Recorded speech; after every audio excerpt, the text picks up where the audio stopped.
અત્યારે એક નવો ટ્રેન્ડ નીકળ્યો છે. કંઈ બી વસ્તુ થાય આપણે ગૂગલ પર સર્ચ કરીએ છીએ.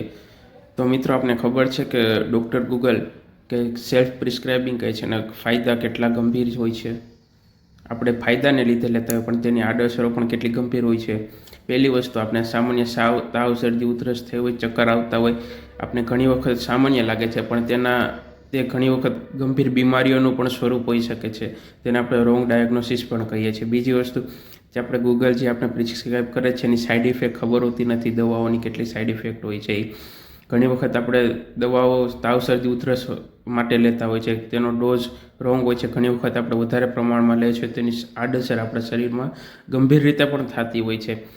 ઘણી વખત એવા બી દર્દીઓ આવતા હોય કે સાહેબ મને ઓનલાઈન આ યુટ્યુબ ઉપર આ જોયેલી છે હોમિયોપેથી દવાની, આ દવા આના માટે ઉપયોગ છે તો મને આ દવા આપો, કે આ દવા બહારથી મંગાવી લે છે પણ તેને ખબર નથી હોતી કે તેના સિદ્ધાંતો કઈ રીતે કામ કરે છે, તે દવાઓની કઈ અસર કરતાં સાઈડ ઇફેક્ટ વધારે હોય છે.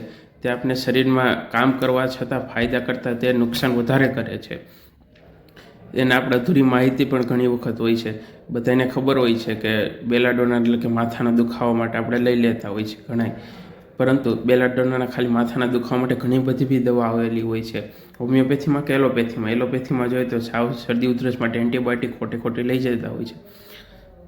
બીજી વસ્તુ, ગૂગલ આપને માહિતી આપી શકે છે, જે એક સર્ચ એન્જિન છે, જે પ્રેઝન્ટ માહિતી છે એના અનુકૂળ એને પેરેલલ સર્ચ કરીને આપણે આપતા હોય છે. તે કોઈ ડૉક્ટર નથી, ડિગ્રી ધરાવતો ડૉક્ટર નથી.